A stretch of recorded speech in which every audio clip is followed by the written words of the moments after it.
Hello everyone, David here. TLDR, the Switch 2 is great. Not flawless, but definitely a worthy successor, and if you're on the fence, I'd say hop off and grab one. Now, there are plenty of videos covering the graphical performance. Cyberpunk runs shockingly well, Breath of the Wild and Tears of the Kingdom look sharper than ever, and yes, your TV finally gets a 4K signal from a Nintendo console. It also holds up handheld. The 8-inch 1080p screen feels just right. Not OLED, sadly, but with VRR and HDR support, well, mild HDR, it's a solid trade-off. In my opinion, the more important thing is the form factor. It's only slightly bigger than the Switch OLED, only slightly heavier, and about the same thickness. This still makes it feel really portable, and it's quiet. You won't attract attention with a noisy cooling fan. The buttons have muted, satisfying clicks. They won't wake up your partner or the guy 3 seats over on the train. What really excites me is what this means for PC handhelds. Nintendo just showed everyone how sleek an 8-inch gaming system can be. Steam Decks and Ally X's take notes. I loved hearing about the new gaming-oriented version of Windows that will appear on the Xbox Ally X. While I'm not a fan of the hardware with its giant handles, the software is quite literally a game changer. Having decent sleep and resume might mean I'm more inclined to take my PC handheld out of the house. So it always makes me laugh when I see Switch 2 accessories that bulk it up with giant grips and chunky plastic. Sorry, but no. Nintendo worked hard to make this thing sleek. I'm not undoing that just to make it 5% more ergonomic.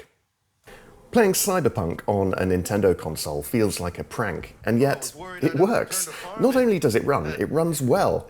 I made a second playthrough on PC when Phantom Liberty came out, so I'm not sure I have the stamina to play through it for a third time, but it was really nice to get a physical copy of the game this time around. The new motion controls are really cool though, adding fine aiming on the gyro complements the usual twin-stick controls. I did accidentally keep giving myself a health booster when I scratched my nose, so I guess I'll have to learn not to do that. Similarly with the Zelda titles, it feels like these are going to be the definitive versions of the games, at least for a while, so it's nice to have them in hand. And I'm not surprised that Nintendo enhanced these titles in particular, because in handheld mode, the non-enhanced versions can look a bit rough. Just the title screen can look very aliased in Tears of the Kingdom. Not a great look for the new console. But after the upgrade, it looks quite amazing. I mean, it was impressive on the original Switch, but this incredible world now looks beautifully sharp and crisp, colours pop, and the increase in frame rate just makes the whole experience much smoother. Hogwarts Legacy was always a bit rough on the Switch 1, so its upgrade is a welcome addition as well. And sometimes it can look really quite magical. The detail on some characters and the world, in places, is impressive. It can also look basic in a few places that got neglected by the upgrade brush of Avalanche software, but these are in the minority, thankfully. I tried playing this on PC a few times, but it feels more enjoyable on Switch somehow, perhaps because it suits handheld play or pick up and play, and short gaming sessions with sleep and resume better. Mario Kart World was a perfectly fine choice for a pack-in title, but it's more inoffensive than exciting. I like Mario Kart, sure, I just can't really get my teeth into it. A new 3D Mario or Zelda would have been a meatier option, but these games must still be deep in their development cycles, so I'd expect to hear something about a new mainstream Mario game soon, but not right now. But the Switch 2 doesn't just do new, it also breathes new life into your Switch 1 library. I've really been enjoying revisiting Zelda Skyward Sword. It also has a few blurry parts, but generally it looks good. It's funny thinking it was a Wii game originally and is coming up to 14 years old. The motion controls don't always work and are slightly prone to drift because there's no sensor bar now, but when it works, it's really fun. And out of all the Zeldas, this one might have my favourite music. I just love the main theme. I booted up Astral Chain, wondering if the aliasing might have improved somehow, but it still looks quite blocky. I'm not sure about the exact output resolution, we'll have to wait for the Digital Foundry breakdown for that, but it does look a lot sharper than I remember from Switch 1. Again, this is a title that could be replayed on Switch 2 with more comfort now, although an official patch from Platinum Games would seal the deal. A few games I really wanted to see improved were the Xenoblade Chronicles series, in particular number 3, which suffered from a low resolution in the past. It looks like it employs a kind of dynamic resolution scaling system, which is at least staying at the higher res now. The problem is the game still looks very soft in places, especially handheld. So I'm crossing my fingers that this receives some attention from the developer. Overall, it's been fun revisiting older titles. Some are stunning, some are a reminder that not every developer got the memo. The battery is only rated at about 20 watt-hours, which seems anemic compared to even the Steam Deck at 40, and trifling compared to the Ally X's 80 watt-hours. But the fact is that it's an ARM-based system and will naturally consume less power on the CPU. Also, games will be specifically tailored for it, and the system will keep a relatively low TDP. And sleep mode is optimized so the OS draws very little power when idle. So overall, it's not really anything to be concerned with. Yes, the Switch OLED probably had a better battery life overall, mostly due to it being a mid-life refresh of the hardware, and historically Nintendo systems have gone on for hours, the 3DS XL being a strong contender, getting over 5 hours of use in some cases. With the Switch 2, you might get 2 hours of play in a AAA title. You can see the battery percentage ticking down if you pop back to the home screen every few minutes.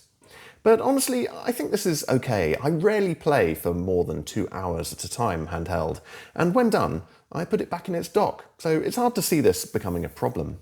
Still, I do expect Nintendo to produce a mid-life refresh of this system as well, moving to a smaller process for the chips, which will bring increased efficiency along with it. They may even pack a bigger battery in later models. We'll have to wait and see. For now, I wouldn't let this put you off. Any fear-mongering about battery life has been somewhat overplayed. One thing I wasn't expecting to hate with quite so much vitriol are the dreaded game key cards. I hate them. Not dislike, hate. Game key cards are the worst of both worlds. No convenience, no collectability, and an inevitable expiration date when servers go dark. Hard pass. With disk drives apparently becoming optional extras in new consoles, I plan to collect physical editions of my Switch 2 games, but only if the game is actually on the cartridge. But as usual with Nintendo, for every confusing decision, there's something surprisingly generous. Game sharing is a genuinely cool new feature that lets people on other Switches, even previous generation devices, join your game over a local network. And if you have some friends, here are a couple I made earlier, and of course a supported title, it works really well. The latency is really low, and it's a pretty smooth process to join a session. It's basically like playing a couch co-op game on a single screen, but you all get your own screen. The only downside is that it does scale down the image a bit in order to fit on the screen and show the title, but it's still very playable. Only a handful of games support the feature for now, but I hope that'll grow in the future. A surprise addition this time around is Game Chat. I think this will only appeal to a niche of the player base, but I suppose it's nice to have it overall. I like that the camera will be supported for some other games like Mario Party, and I can imagine that might be fun if you go through the rigmarole of setting everything and everyone up, but it hasn't made me splash out on the official camera yet. The one inside a piranha plant was a neat idea, but kind of torpedoed itself with its 480p resolution. Game Chat is here now, and it works. You can do voice and video while playing, but let's be honest, most of us aren't crying out for Zoom Mario Kart Edition. Still, it's there if you want it.